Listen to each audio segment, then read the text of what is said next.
네, 안녕하세요. 오늘 말씀드릴 책은 알랭의 행복론이라는 책이에요. 근데 제가 왜 웃느냐 하면은요, 보이시나요? 이 종 때문이에요. 이 종이 난데없이 나무에 매달려 있어요.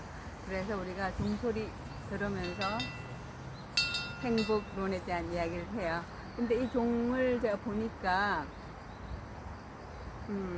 생각나는 또 구절이 있어요.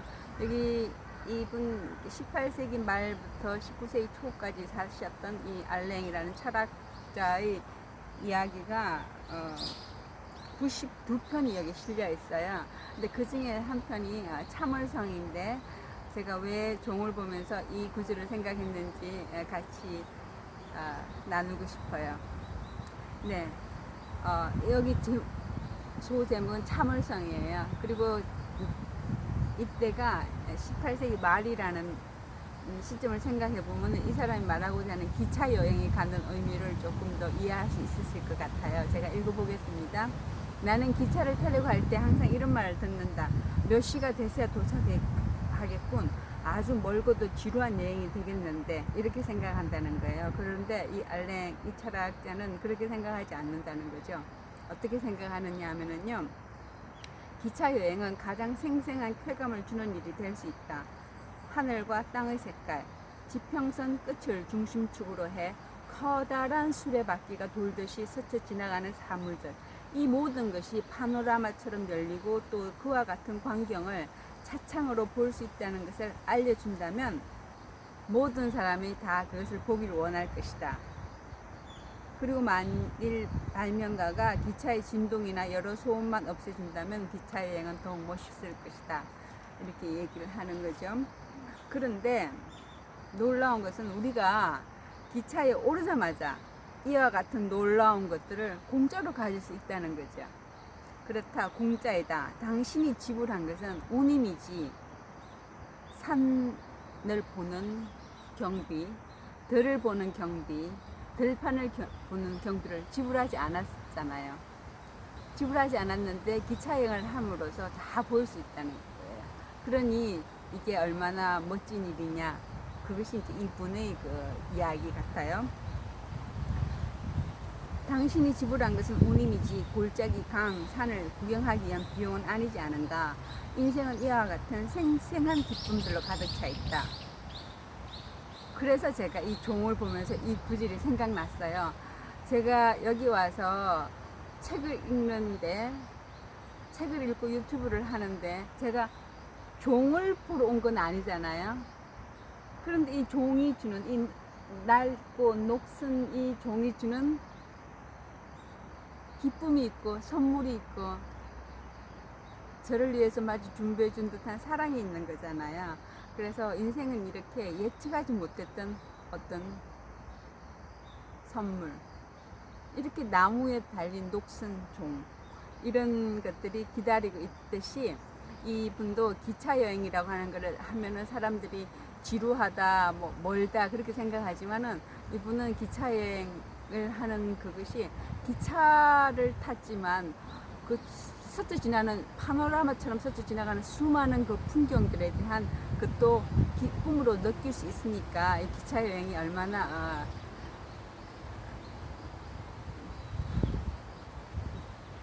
즐거운가 하는 것을 이야기하고 있어요.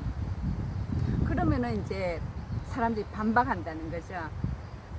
기차 여행이 이렇게 다이나믹한 경치를 볼 수 있다 이렇게 얘기하면은 사람들은 나는 여행자이지 구경꾼이 아니요. 중요한 일 때문에 가능하면 빨리 이곳저곳을 가야 해요.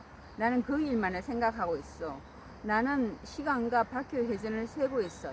기차가 먹거나 게으른 종업원이 열이 없이 트렁크를 운반하는 걸 보면 화가 나요. 나는 머릿속에서 내 트렁크를 밀고 있어. 기차도 밀고 있어. 빨리 가야 목적지에 도착할 수 있는데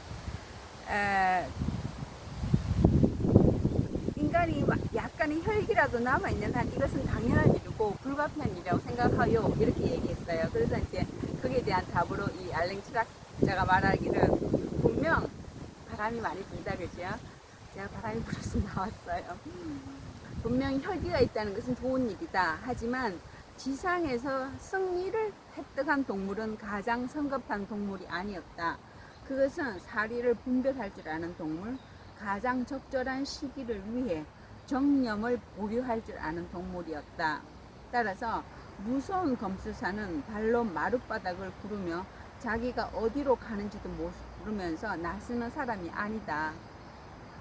그자는 길이 열리기를 기다렸다가 제비처럼 날새게 통과하는 냉철한 사람이다. 이와 마찬가지로 당신이 잘 행동하는 것을 배우고자 한다면 기차를 밀어서는 안 된다. 당신이 그렇게 하지 않아도 기차는 가기 마련이다. 우주 전체를 한꺼번에 시시각각으로 끌고 가는 저 당당하고 태어날 시간을 밀어서는 안 된다. 사물은 당신이 눈짓만 주어도 당신을 붙잡아 운반해 간다. 자기 자신에게 친절하며 자기의 친구가 되는 법을 익혀야 한다. 이렇게 말하고 있어요. 그래서 이렇게 여러분도 종을 상상하지 못했죠. 저도 이 종이 여기 있으리라는 상상하지 못했어요. 저는 저기 앉는 곳이 있는데 그 나무는 나만 오면 벌레를 보내나 봐. 막 너무 벌레가 많이 물어서 제가 이쪽으로 왔는데 예상치도 않았는데 이렇게 종이 저를 반겨주고 있어요. 저는 사실 이 책을 말씀드리려고 한 거는 다른 부분이었는데 그렇지만 기차 여행에 담긴 생생한 즐거움도 같이 나누게 되어서 또 덤이네요. 제가 나누려고 했던 거는요, 부케팔로스라는 말을 혹시 들어보셨어요? 네, 그 이야기를 해보려고 합니다. 제목이 부케팔로스예요. 이야기는 이렇게 시작돼요. 우리가 어린아이가 막 울어서 달랠 수 없을 때 유모는 이 아이의 성격과 이 아이가 좋아하는 것, 싫어하는 것에 대해서 온갖 그럴듯한 추측을 한다는 거죠. 심지어는 유전까지 들먹이면서 이 아이에게서 아버지의 모습을 찾기도 하고 어머니의 모습을 찾기도 하고, 그렇게 유모는 이런 심리학적인 노력을 계속하는데 이 아이가 진짜 우는 이유는 사실은 핀, 어딘가에 걸려있는 핀이 불편해서 운다는 것을 알아낼 때까지 유모는 심리학적인 추측을 한다는 거죠.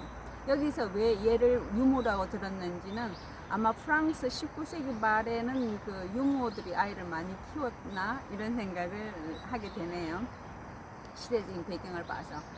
그래서 유모의 이런 심리학적인 노력은 아이가 다른 것 때문에 뭐 아버지의 성격, 어머니의 성격, 아니면은 무슨 환경적으로 뭔가 있어서, 혹은 이 아이의 성향 때문에 그렇게 울어젖힌 것이 아니라 단순히 핀 하나가 어디에 몸을 불편하게 했기 때문에 울었다는 거죠. 그래서 이제 이야기하는데 알렉산더 대왕의 에마, 가장 사랑하는 그 말 이름이 부케팔로스예요. 그것을 이야기해 보겠습니다. 알렉산더 대왕이 젊었을 때 명마 부케팔로스를 선물로 받은 적이 있었다. 이 말은 너무 사나워서 어떤 조련사도 타지 못했다. 아마 보통 사람이라면 이렇게 말을 쓸 것이다. 성질이 고약한 말이군. 하지만 알렉산더 대왕은 핀을 찾아냈다는 거예요. 이때 이 핀은 비유적인 의미가 되는 거예요. 부케팔로스가 그렇게 날뛴 까닭은 자기 그림자를 보고 무서워서 날뛰었다는 걸 알게 된 거예요. 자기 그림자를 보고 무서워서 날뛰니까 그림자도 덩달아 움직이게 되고, 계속해서 날뛰니까 그림자도 계속해서 날뛰고, 그렇게 야생마가 되어버린 거예요. 행실이. 그렇지만은 알렉산더 대왕은 알았어요. 저것이 그림자 때문에 저 말이 무서워한다는 것을. 그래서 부케팔로스 명마를 붙잡은 뒤 코를 해방향으로 치켜들어 안심시켜서 힘을 빼게 했어요. 그랬더니 뭐예요? 그림자가 안 보이니까 말이 날뛸 일이 없는 거잖아요. 자기 그림자가 날뛰어서 그렇게 자기도 더 흥분해서 날뛰었는데 햇빛 불빛 아래에서 자기 그림자를 보지 못하니까 조용하게 원래의 그 명마로 돌아가는 거잖아요.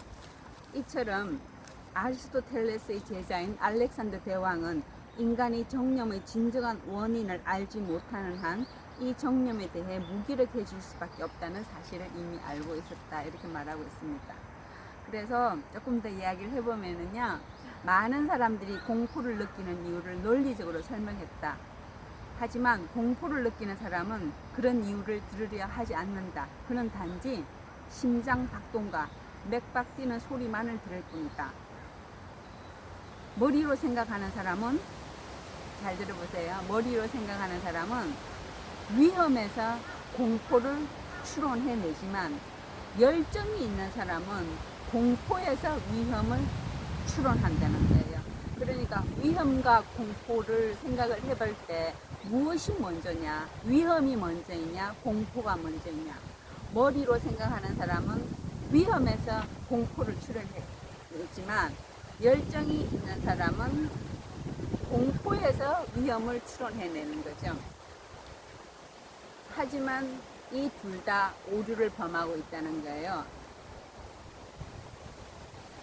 머리로 생각하는 사람은 이중으로 오류를 범하고 있다. 그는 진정한 원인을 모를 뿐 아니라 열정적인 사람의 오류마저도 이해하지 못한다. 공포를 느끼는 사람은 실질적이고 확인된 공포를 설명하기 위해 제멋대로 어떤 위험을 생각해낸다. 그런데 전혀 위험이 없음에도 조금만 놀라게 되면 공포를 느끼는 법이다.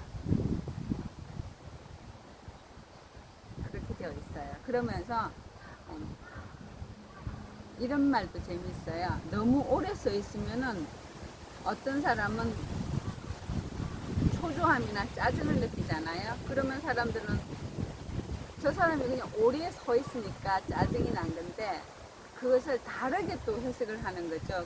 이런 경우에 그의 짜증에 대해 추론하기보다는 그에게 쉴 수 있는 의자를 내줘라, 이런 말을 하고 있어요. 정치가 탈레당은 인간에게는 친절이 제일이라고 말했다.